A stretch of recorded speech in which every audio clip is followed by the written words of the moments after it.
It never rains, but it pours for the Manjengwa family in Buhera. These big stones that you can see are being thrown, but they don't know their origins. This may sound gibberish, but it really is a tragedy. The Manjengwa family has been left homeless after deserting their residence as invisible attackers barrage their homestead with hot stones. Water buckets have been destroyed, pots damaged, roofs cracked, and kitchen shelves broken. All these tell the damage being inflicted by the so-called hot stones and the invisible throwers. Scars of burns are equally visible on almost every family member, and the narrations are chilling.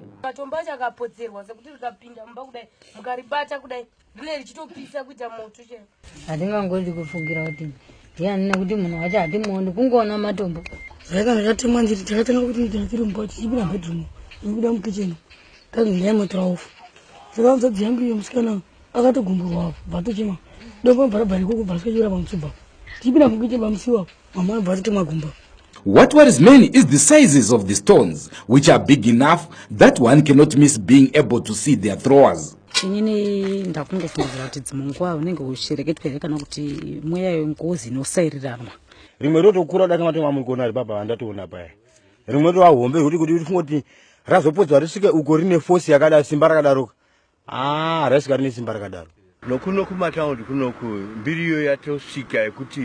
kune nzvimbo iri kutemwa nematombo vanhu vachitemwa matombo achidari pamusoro peroof. Even the community leader, the headman, expressed his concern over this unscientific occurrence. Vana vedu vakuda kupfuma pamwe kune munhu wakaenda akanobata mishonga yake akati akanyoresa kuti ndoda kuti isevenzere pakati, saka kusevenza kwacho anga asingazivi kuti inosevenza sei sezvinhu zvokungoromba zvokuda kuti ndinoda kupfuma.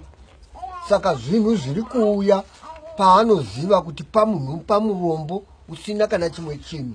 These are some of the miracle stones that have given Manjengwa family sleepless nights. I'm Andrew Neshamba, ZBC News, Buhera.